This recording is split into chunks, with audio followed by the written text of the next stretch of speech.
하늘의 문이 여는 아침에 오신 여러분을 진심으로 환영하고 축복합니다. 이 시간을 통해서 하늘의 열린 문을 통해서 천국을 경험하고 또 경험된 천국으로 오늘 하루의 천국의 소망, 천국의 기쁨, 또 천국의 능력으로 살아가는 은혜가 살아가는 믿음의 가족들 가운데 임하기를 주님의 이름으로 축복합니다. 오늘은 사사기 6장 7절부터 10절까지 읽어드리겠습니다. 이스라엘 자손이 미디안으로 말미암아 여호와께 부르짖었으므로 여호와께서 이스라엘 자손에게 한 선지자를 보내시니 그가 그들에게 이르되 여호와께서 이같이 말씀하시기를 이스라엘의 하나님 내가 너희를 애굽에서 인도하여 내며 너희를 그종되었던 집에서 나오게 하여 애굽 사람의 손과 너희를 학대하는 모든 자의 손에서 너희를 건져내고 그들이 너희 앞에서 쫓아내고 그 땅을 너희에게 주었으며 내가 또 너희에게 이르기를 나는 너희 하나님 여호와이니 너희가 거주하는 아무리 사람의 땅의 신들을 두려워하지 말라 하였으나 너희가 내 목소리를 듣지 아니하였느니라 하셨다 하니라. 사람의 마음이 참 간사하다는 생각을 가지는 것이 어떠한 일이든지 어느 정도 시간이 지나면 그 일에 대해서 감각이 무뎌진다는 것을 느낄 때입니다.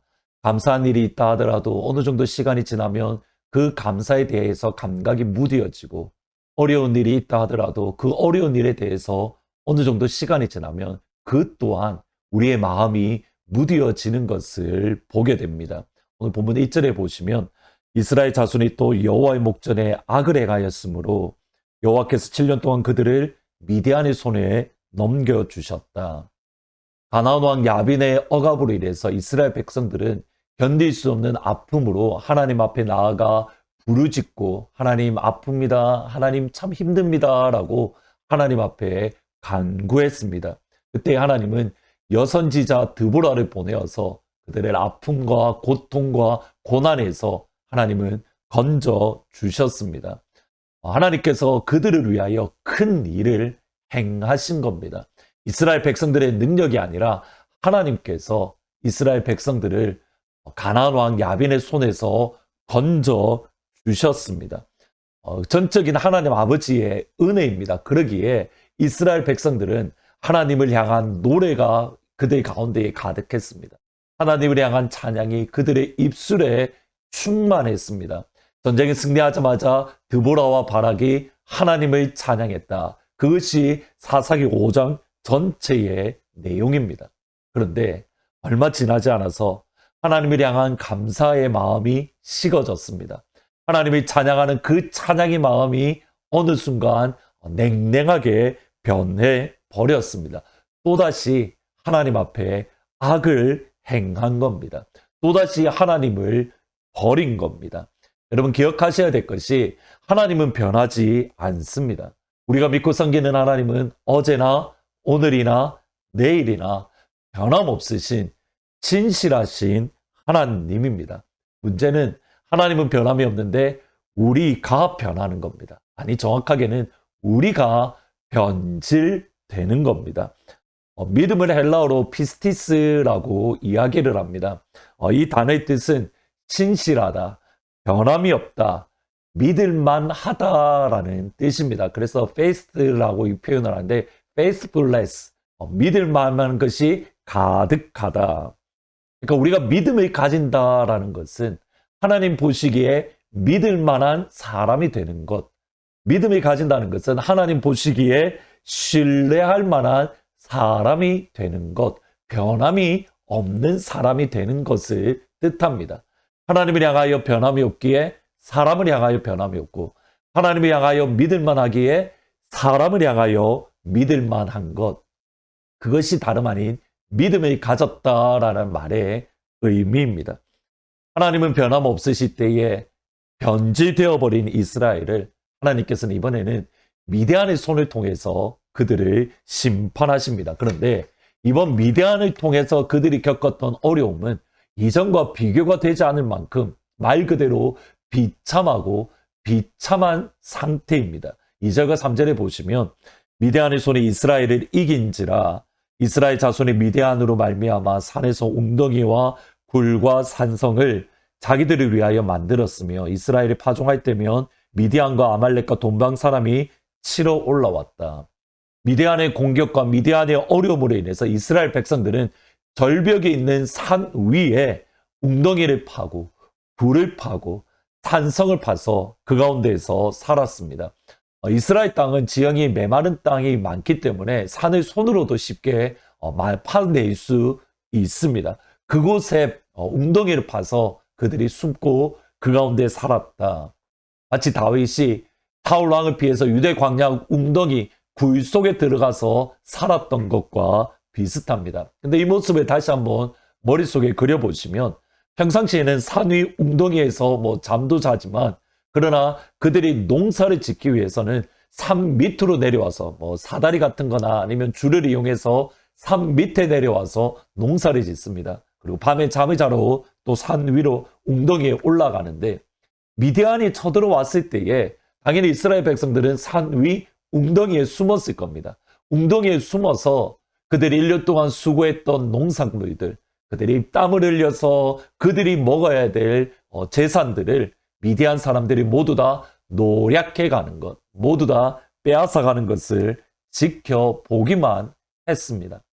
하나님이 약속하신 젖과 꿀이 흐르는 가나안 땅에 들어왔는데 이스라엘 백성들은 산 위에 숨어서 벌벌 떠는 비참한 모습, 애굽의 노예와 전혀 다를 바가 없습니다. 그들의 마지막 모습 결론을 6절에서는 이렇게 말합니다. 이스라엘이 미디안으로 말미암아 궁핍함이 심했다.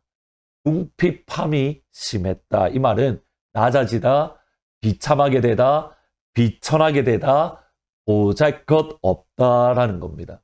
단순히 그들의 삶의 수준이 낮아지고 보잘것없은 것을 넘어서 그들의 영혼까지도 비참하게 되고 그리고 피폐해지는 그들의 마음이 메말라지는 그러한 모습들, 그것이 다름 아닌 미디안의 공격에 있는 이스라엘의 백성입니다. 그럼에도 이스라엘에게는 여전히 한 소망이 있었습니다. 그것이 7절과 8절입니다.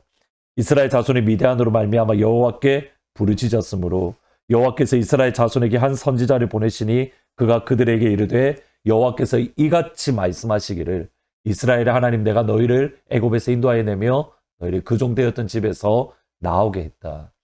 이스라엘 백성들을 그들의 비천함으로 인해서 하나님 향하여 부르짖을 때에 하나님의 방법은 무엇이냐면 선지자를 보내어서 그들 가운데에 하나님의 말씀을 부어 주셨습니다.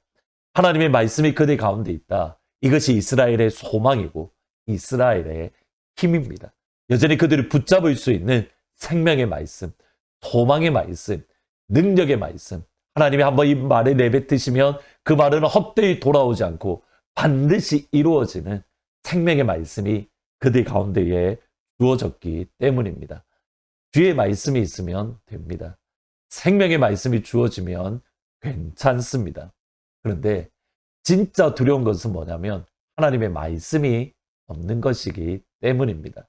저희들이 잘 아는 아모스 8장 11절에 보시면 주 여호와의 말씀이니라 보라 날이 이를지라 내가 기근의 땅에 보내리니 양식이 없어 주림이 아니요 물이 없어 가람이 아니요 여호와의 말씀을 듣지 못한 기갈이라.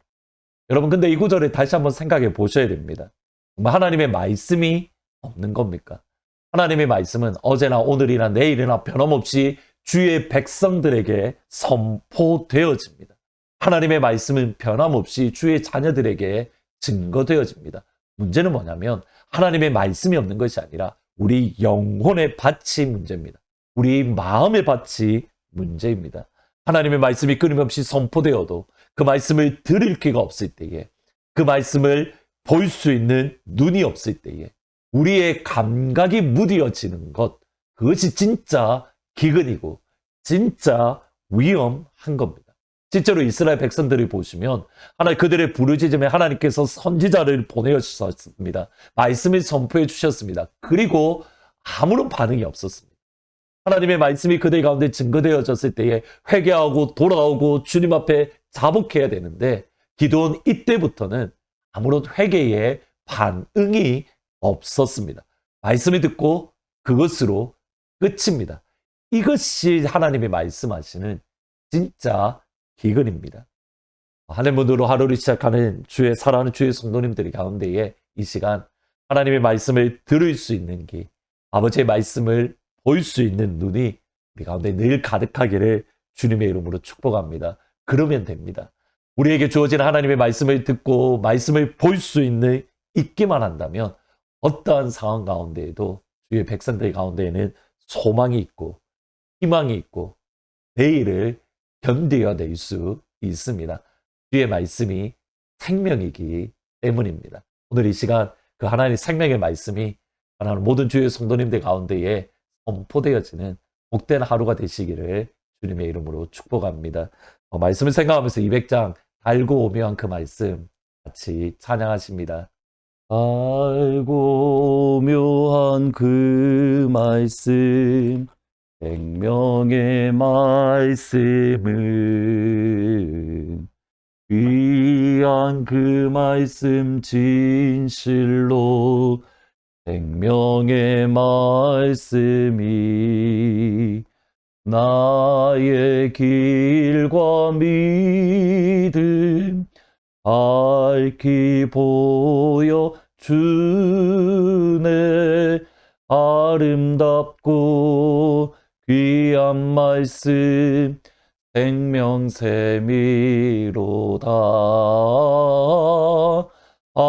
아름답고 귀한 말씀 생명샘이로다. 귀한 주님의 말씀은 내 노래 되도다. 모든 사람을 살리는 생명의 말씀을 답도 없이 받아 생명길을 가니 아름답고 귀한 말씀 생명샘이로다. 아름답고 귀한 말씀 생명샘이로다. 기도하시겠습니다. 하늘 아버지, 우리가 어떠한 상황 가운데에서도 하나님께서 우리에게 주셨던 은혜를 잊지 아니하고 우리의 일생의 찬양과 기쁨과 감격이 가득할 수 있도록 하나님의 은혜에 대해서 우리의 감각이 무뎌지지 않도록 하나님 오늘 필요한 은혜를 우리 가운데에 부어 주옵소서. 또 바라는 것은 하나님 어떠한 상황 가운데에도 견딜 수 있는 아버지의 생명의 말씀, 오늘 우리에게 주시는 그 생명의 말씀을 붙들 수 있도록 그 말씀에 대해서 우리의 영혼이 무뎌지지 아니하고 오늘 이 시간 나에게 주시는 그 말씀을 듣는 귀가 열려지고 눈이 열려지는 그 축복을 이 아침 허락하여 주옵소서. 말씀이 있으면 됩니다. 주의 말씀을 붙들면 됩니다. 하나님, 오늘 하루 우리에게 생명의 말씀을 허락하여 주옵소서. 예수님의 이름으로 기도합니다. 아멘.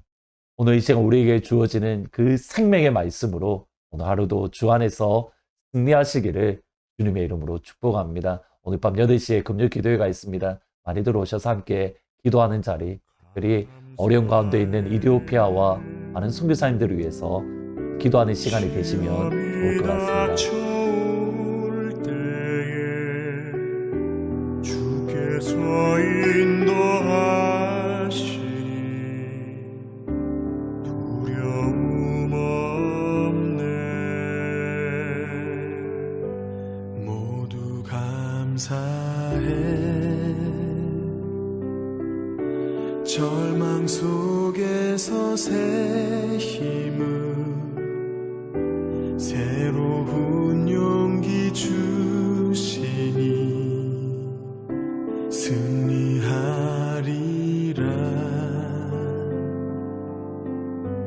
나의 모든 생활 속에서 주님이 함께 하시니 주님의 성령 나를 인도하시니 시험이 나를 찾아오 지켜주시리 주님의 성령 나